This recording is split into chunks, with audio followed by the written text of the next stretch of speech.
Bienvenidos al podcast DF Contrafactual con Jorge Fantuzzi. Conversaciones para entender las señales de la economía.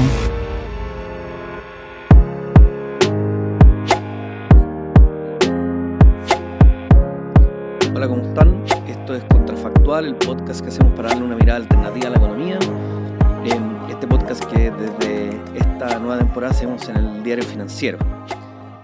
El día de hoy queremos tocar una arista distinta de un tema que se comenta mucho. Hay una evidente demanda, podríamos decir, por seguridad, por políticas de seguridad. Se está tomando toda la agenda, el tema de la delincuencia y la seguridad, y queremos tratar de aproximarnos a cómo desde la economía se ha estudiado, se ha pensado en este tema, y para eso tenemos como invitado a Patricio Domínguez. Patricio es ingeniero civil industrial, magíster en sociología, máster en políticas públicas y doctor en políticas públicas, y dentro de su vida como investigador está como uno de los temas importantes en la agenda justamente el de la delincuencia y la perspectiva económica, ¿no es cierto? Eso. Así que, Patricio, muchas gracias por acompañarnos, muy bienvenido a Contrafactual.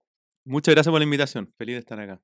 Oye, quiero partir haciendo la pregunta más general de todas, ¿no es cierto? Hay una, yo diría, larga tradición a esta altura, tal vez no tanto dentro de toda la historia económica, pero ya varias décadas, de mirar el problema de la delincuencia, del crimen, Sí. más generalmente, con una aproximación económica, que es una aproximación como de racionalidad económica, ¿no? que partió, yo creo que con Becker, no sé si de antes, pero creo que con Becker en los 60. Sí.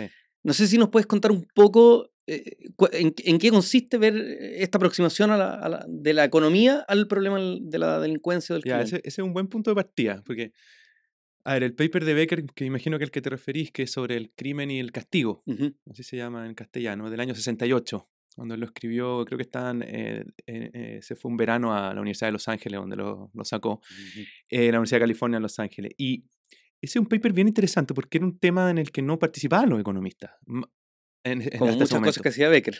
Y Becker, claro, él es muchas veces responsable de esta mirada que existe como imperialista sobre la economía hoy día, que se toma otra disciplina. Entonces, toda la ciencia. escribió acá este ensayo, que ha sido muy, muy relevante. Yo creo que probablemente puede ser el ensayo más citado de Becker o uno de los más citados de Becker. Y ahí hizo varias cuestiones que yo creo que fueron buenas novedades respecto que trajo todo con los conocimientos de la economía general para pensar problemas de equilibrio, pensar problemas de interacción entre agentes, lo puso a disposición de entender el problema del crimen. Pero ese paper quedó ahí, digamos, probablemente no tuvo mucha continuidad, tuvo cierta continuidad, pero más o menos en la parte teórica, y en los 2000 ha vuelto a tener una relevancia muy importante porque la gente ahora con la revolución de la credibilidad y los datos, etcétera, La estadística. Claro. Estadísticas se han dedicado a tratar de testear si es que estas intuiciones de Becker, es un paper difícil, no es para la audiencia general, es un paper que tiene muchas ecuaciones, pero tiene intuiciones básicas que él las formalizó. O sea, por ejemplo, no sé qué ideas hay varias, pero una, en el fondo, trata de modelar la idea de crimen como una elección de los individuos. Ese es como un Esa es como concepto de racionalidad Exacto. básica, ¿no es cierto? Exacto. O sea, si no hubiera elección por parte de los individuos, no habría aproximación económica. Obviamente eso no es solamente de la economía. O sea, tú no lees a Weber también, a principios del siglo XX, también habla de la acción sujeta a fines, digamos. Uh-huh. Pero él lo formaliza matemáticamente. Entonces dice, la persona comete crimen porque está comparando costos y beneficios de sus acciones. ¿Qué está comparando probablemente? Está comparando el beneficio, por ejemplo, en el caso de robo, que podría ser comercializar el bien robado, y los costos. ¿Cuáles son los costos? Los costos es la probabilidad que te pillen y el castigo. Uh-huh. Y eso tiene que ver con la probabilidad que te pillen, y eso más o menos en matemáticas es fácil de modelar, digamos, o relativamente sabemos cómo. Entonces, de ahí él podía en el fondo conectar las acciones individuales de los sujetos con la acción global. Entonces le permitía también, y eso ha sido un impulso también en la economía, de tratar de entender modelamiento de la actividad criminal, por ejemplo, a nivel de la ciudad, el agregado. ¿Ya? Y esa cuestión fue interesante porque en los 60 también había una cierta, en el ambiente intelectual quizás, la criminología había estudiado, por supuesto, estos problemas, pero no lo había formalizado a la manera de Becker, con matemática, por ejemplo. Había una idea de que el crimen era hecho por sujetos malos, que cometían actividad criminal. Y estaban los sujetos buenos, que eran las víctimas de esto. Y eso a Becker lo dejaba inquieto, no le servía mucho. Y la verdad que, si uno piensa, cuando uno tiene esa mirada de la actividad delictiva, digamos, la verdad que desde el punto de vista de política pública no hay mucho que hacer porque lo único que Está todo corresponde dado. es tratar de pillar a las personas y encerrarlas en la cárcel y salir sabiendo que si los soltáis van a volver a cometer delitos. Ahí se acaba la discusión. Pero con la revolución de Becker en ese sentido es que retoma una idea antigua, después si queréis podemos entrar en detalle en esta idea, pero la idea de disuasión. Y esa es una idea súper interesante para los economistas. Cuando estáis pensando que hay una elección, la persona está comparando costo y beneficio, tú podéis disuadirlo de cometer crimen. Y eso, desde el punto de vista de política, es súper interesante como alternativa, ¿ya? Oye, es que, mira, Dale. justo te quería preguntar de eso antes de que nos pasemos tal vez a temas más ¿Ya? empíricos ¿Ok? o de resultados. Porque tú planteas que finalmente esto es como una lógica de ver equilibrios, de entender las motivaciones de los agentes, ¿no es cierto? Claro. Pero si uno lo piensa así como superficialmente, oye, ya, pues yo entiendo que a mayor castigo, la gente debería, por una cosa de equilibrio, la gente debería cometer menos crímenes. Claro. Pero eso obviamente es como trivial, pues no tiene mucha... Entonces, ¿dónde están las complejidades de Ya, los equilibrios que ya. ve Becker? Hay una cuestión interesante, por ejemplo. Cuando lo ve así, por ejemplo, una de las conclusiones de Becker es que una sociedad sin crimen no es óptima, ¿ya? ¿Por qué? Dice, porque hay que considerar no solamente los costos del crimen que tiene que ver con el sufrimiento de las personas o el perjuicio de haber sufrido una actividad criminal, sino que hay que pensar también todo aquello de los costos indirectos, que es todo aquello que uno hace para evitar ser víctima de un crimen. Si uno toma en consideración ambas cosas, ¿ya? Esto obviamente va a depender del valor que uno tenga esas cosas, digamos, pero si uno toma en consideración ambas cosas, el óptimo que se desprende ahí de ese problema no es tener crimen cero. El óptimo va a ser una situación tal en que el costo de prevenir un incidente más, el costo en todo lo que uno tiene que hacer para evitar el incidente más, sea igual a el costo de que te cometan un crimen o el riesgo de ser victimizado. Entonces, esa es la situación que él se desprende de eso, digamos, desde un punto de vista de equilibrio, que eso es interesante porque no es solamente, de nuevo, no es solamente el castigo, sino que el castigo, hay un componente en el que uno puede jugar con la idea de castigo, que es con la disuasión, digamos. Si es que existe el castigo, puede existir disuasión. Disuasión no fue una idea de Becker, digamos. Esto uno puede ir atrás hasta Adam Claro, Smith, Bentham y Cesare Beccaria, digamos, también lo decían en el siglo XVIII. Pero la verdad es que en el ambiente de la discusión en los 60 no estaba tan fuerte, digamos, que esa fuese una herramienta que había que estudiarla. Y por otro lado, no se sabía qué tan relevante es, porque eso es lo otro. Quizás puede ser muy poco relevante o muy relevante. Eso. Oye, ¿y qué se entiende por disuasión entonces que no sea castigo? Bueno, castigo una cosa, hay dos cosas, porque por ejemplo, si uno piensa el problema de la existencia de las cárceles, cumplen dos grandes funciones. Uno es encerrar a las personas y darle castigo a los que cometieron delito. Hay una cosa como la parte de la pena retributiva que te diría alguien de derecho penal.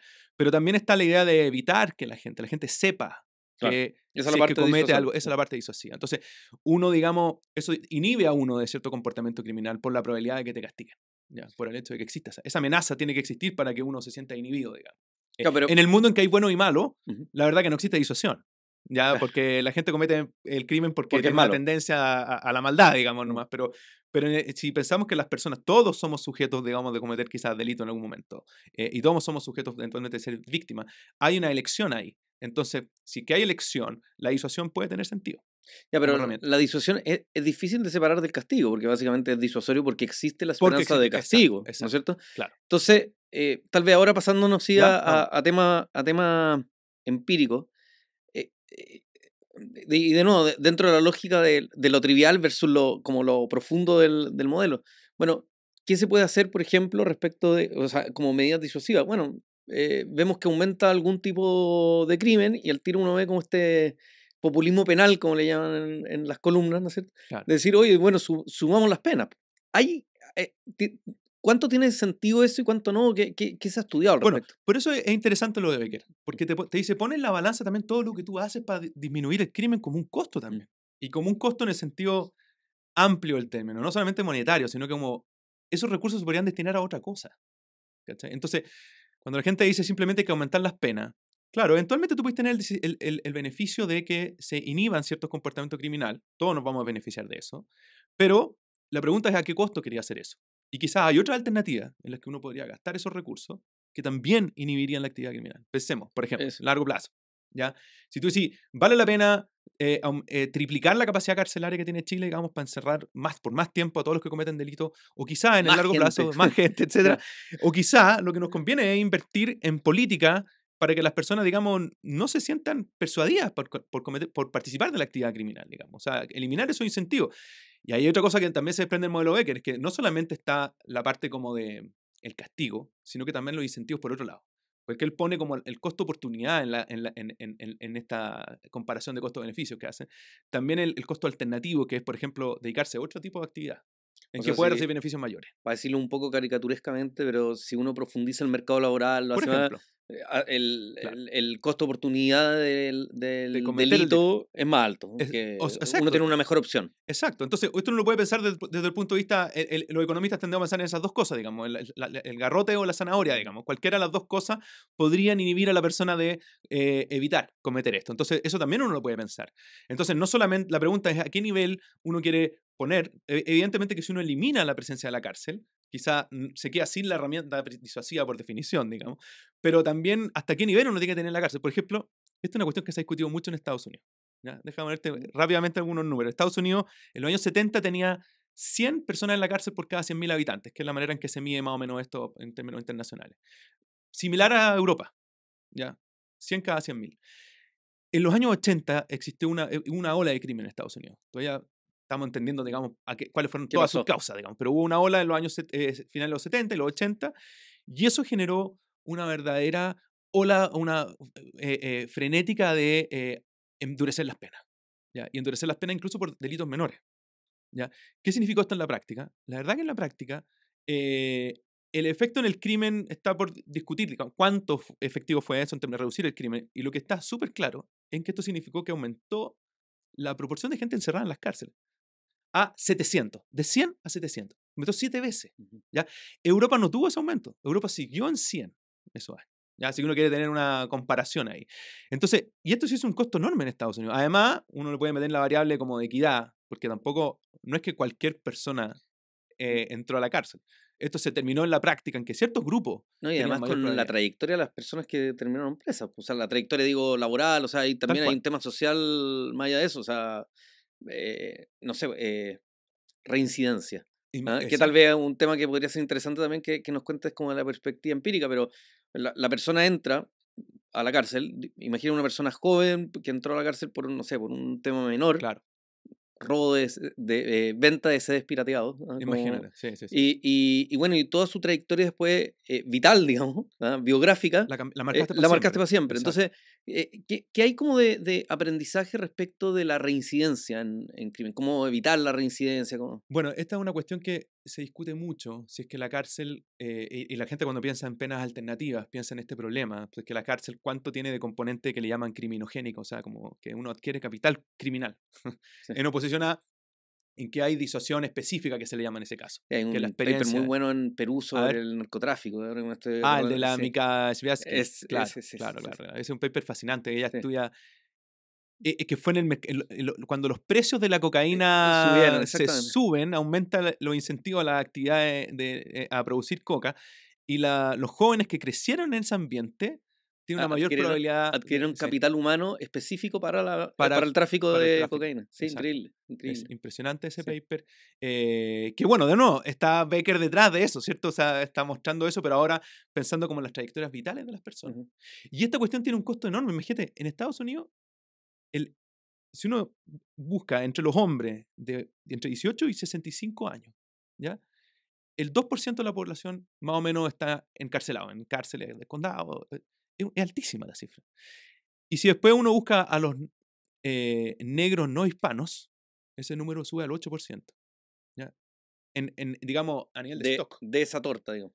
Pero a nivel Del, de stock, 8% de ese grupo. Es una cuestión, es un número enorme. Imagínate que ahora hoy día salió la cifra de desempleo y decían 8.8%, y es una cifra enorme, digamos, pero aquí estamos hablando de 8% en la cárcel, encerrado.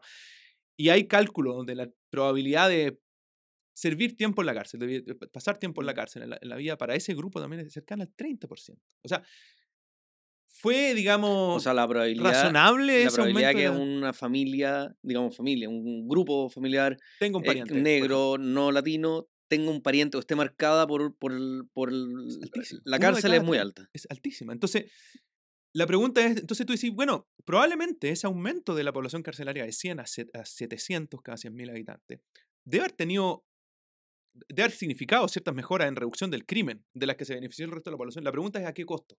Y es una cuestión interesante que también se desprende de Becker, porque muchas veces, si uno escucha a los políticos, dicen, hay que hacer las cosas que funcionan. Sí, por supuesto, hagamos las cosas que funcionan, que son efectivas en disminuir el crimen. Pero la pregunta más interesante, yo creo que para los economistas, es ¿qué cosas son, ¿Cuánto ¿a qué queremos costo gastar? funcionan Claro. estas cosas? ¿Cachai?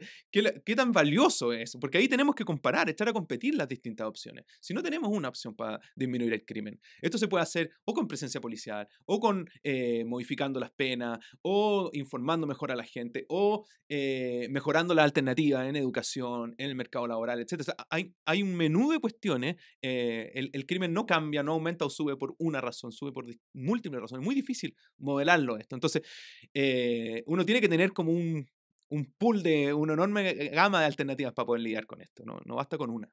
Oye, y hay un tema que se desprende de todo lo que hemos estado hablando.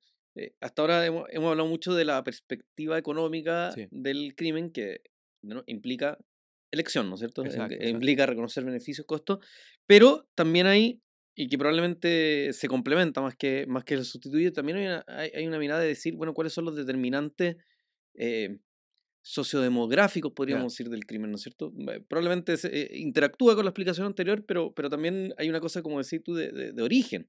ya. Ah, ¿cuánto? Entonces, ¿cuál es la perspectiva de estudio respecto de eso? Oye, ¿cuánto te afecta dependiendo, por ejemplo, voy a repetir tal vez un argumento que se escucha harto, el tema de los inmigrantes y el crimen? Ya, O, ya, o venir de la comuna tal por cual y el crimen. ya. O sea, ¿cuánto hay de eso? A ver, aquí primero separar estos atributos sociodemográficos es muy difícil empíricamente. Claro. Entonces, encontrar buenos test de estas cosas es muy difícil en la práctica, porque esos atributos sociodemográficos también son los que están asociados a múltiples otras cosas, que también pueden estar asociados al crimen. Entonces, ¿cómo tú separáis solamente ese atributo sociodemográfico? Es muy difícil. Entonces, primero para tenerlo como en perspectiva, con esa, Para dicha aplicarlo así, esa salvedad. es como en ambas direcciones Claro, puede las ocurrir muchas relaciones. cosas. Entonces, ¿cómo tú separáis que efectivamente fue porque vive en esa comuna o porque tiene esa raza o porque tiene esa nacionalidad que está cometiendo el crimen? ¿Ya? Ya. Primero esto, pero ya, después, desde el punto de vista normativo, una frase que me acuerdo que decía mi abuelo, digamos, que decía, ¿te das cuenta que a los ratones los matan por el hecho de ser ratones? O sea, decía que a nosotros como niños nos llamaba la atención, que tiene que ver con que precisamente uno, de verdad, eso son unos absurdos, digamos, entre seres humanos, y por eso hemos hecho progresiones, creemos en los derechos humanos como una cuestión universal.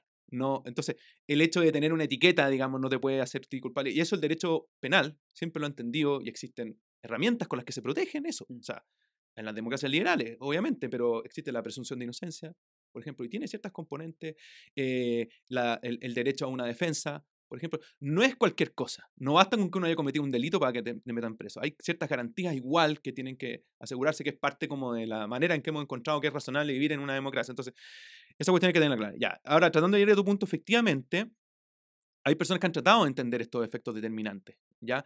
Y la verdad que no es tan fácil, no es tan obvio, ¿ya? Y vamos, por ejemplo, al tema de la migración y el crimen, que esa es una cuestión que yo he estado estudiando más en detalle, por ejemplo. Si uno analiza, nosotros tenemos un paper con mis coautores que salió publicado en el American Economic Journal Applied Economics. Está por publicarse en un issue, pero está aceptado. Lo pueden descargar.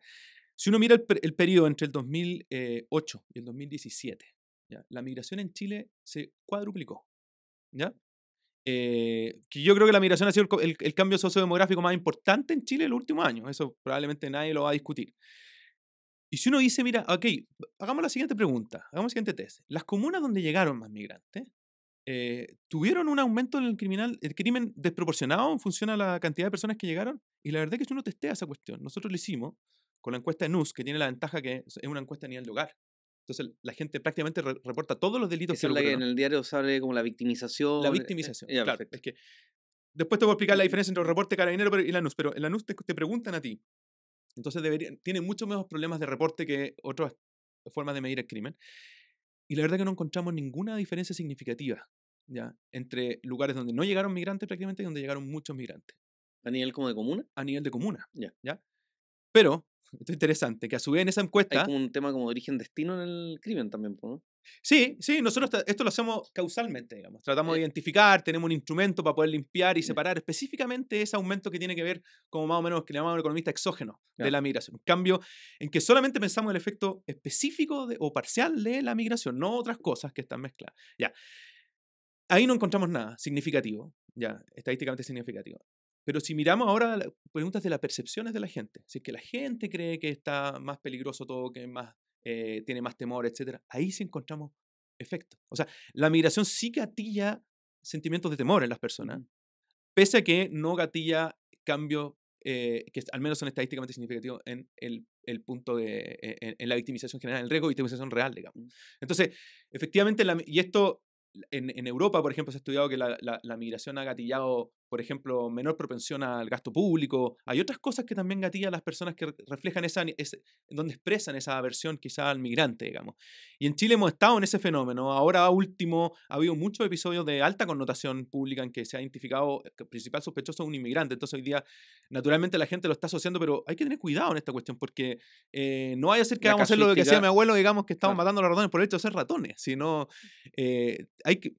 y yo creo que todos tenemos experiencia acá con los migrantes que son que vienen a contribuir y estamos fascinados del aporte que han significado, digamos. Entonces, Eso es como los gringos le dirían misperceptions, ¿no es exacto, cierto? misperception. O sea, de tener una idea equivocada por algún tipo de sesgo, lo que sea. Exacto. Pero de todas maneras, mantengo una pregunta, digamos, Ya. de cuánto de las características del entorno, por ejemplo, o la familia donde te tocó nacer, qué sé yo, puede afectar esta trayectoria, digamos, esta probabilidad de cometer crimen en algún Bueno, minuto en tu claro, es vida. que si lo medimos como la probabilidad de cometer crimen es como lo que te decía antes. Por ejemplo, si uno mide el crimen en Estados Unidos, ser blanco, afroamericano, significa que alguna vez en tu vida vaya a haber pasado, un tercio de ellos va a haber pasado por la cárcel. ¿Ya? Mm. Pero eso se debe a su condición de ser afroamericano no hispano o se debe a todas las condiciones estructurales que rodearon su formación. Entonces, pues digo que es muy ¿Cuál de difícil. todas las características fue la... Claro, claro. Entonces, si queréis, desde el punto de vista estrictamente económico, uno puede pensar todos los garrotes y todas las zanahorias que Ujú. hubo o no hubo, digamos, para que esa cuestión ocurra. Entonces, efectivamente, en cuanto a probabilidades, sí, no cabe ninguna duda. Yo creo que si uno, no sé, nadie lo ha hecho todavía, o nadie no he visto que lo hayan hecho, pero ¿qué proporción de personas que están en la cárcel en Chile hoy día estudian en un colegio particular pagado? Yo creo que es ínfima esa población. Sabemos que es el 7-8% de la población, digamos. O sea, obviamente no hay una correspondencia ahí, eso no, pero tenemos que... Eso no es porque en el fondo son mejores personas, esas, digamos, naturalmente. Estamos metiendo en la juguera todo un entorno de cuestiones que llevaron a esas personas a cometer cierto delito. Entonces, es difícil separar ahí...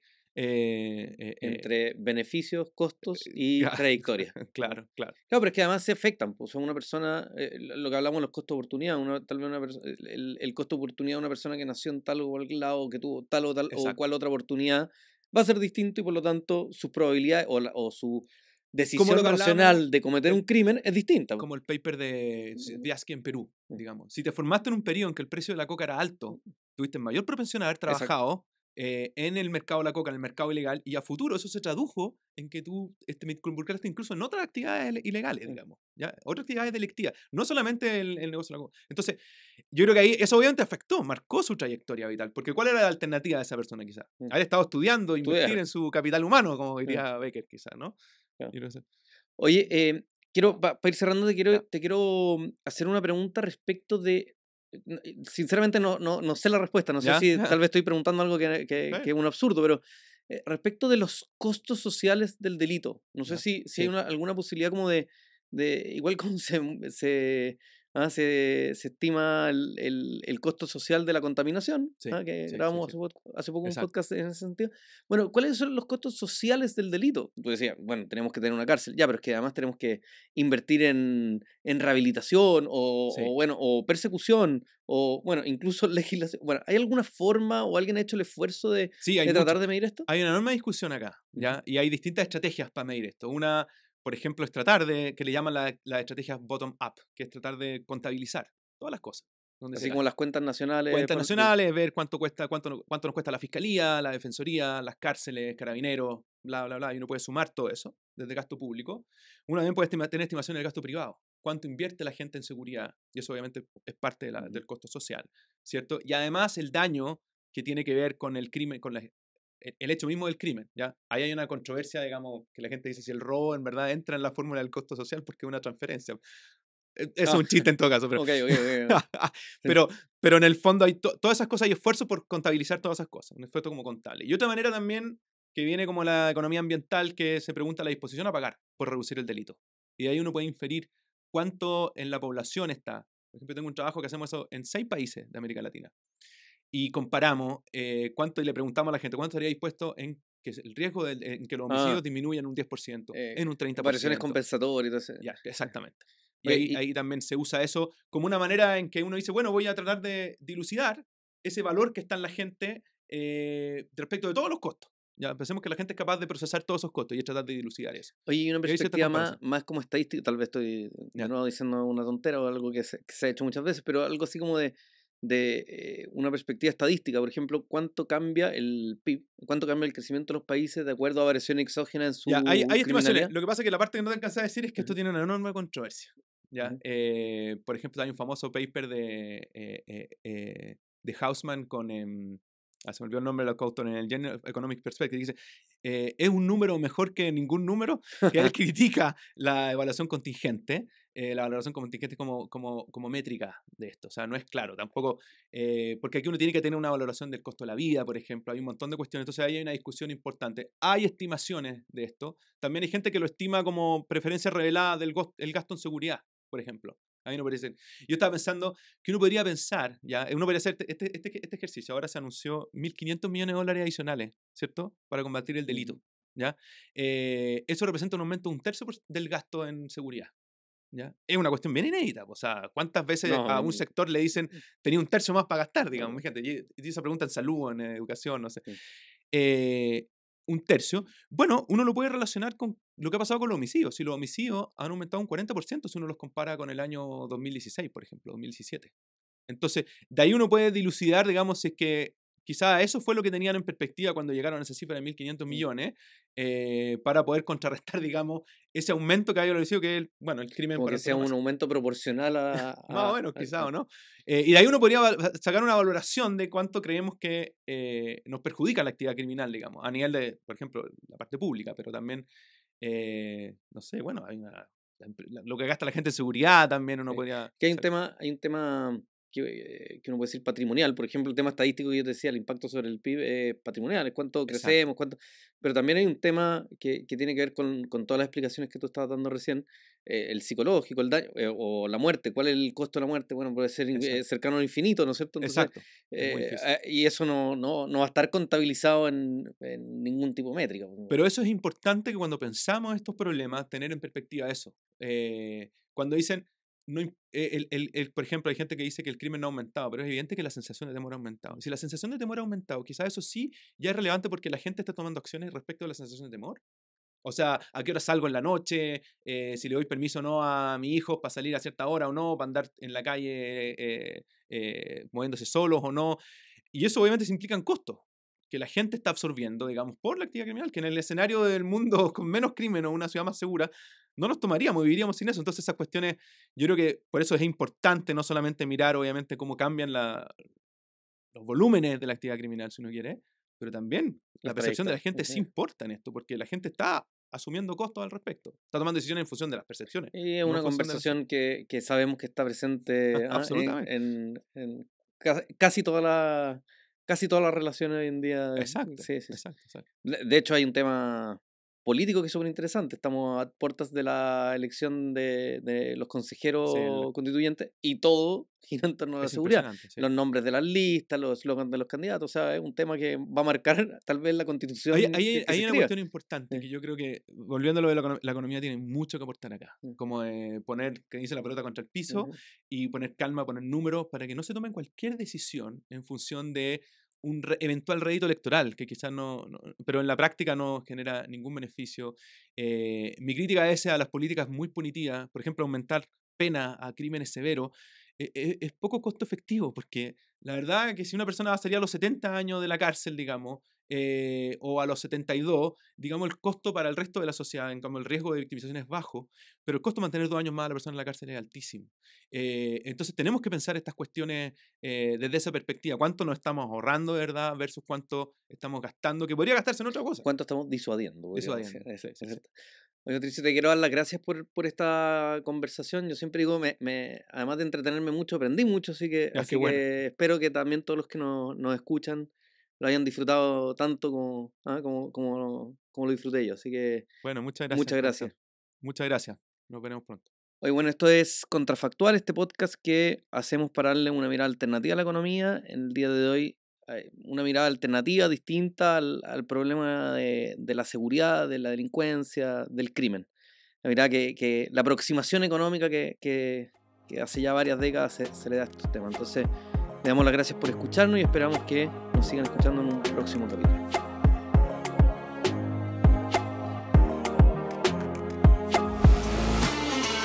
Esto fue Contrafactual, conversaciones para entender las señales de la economía, un podcast de Diario Financiero.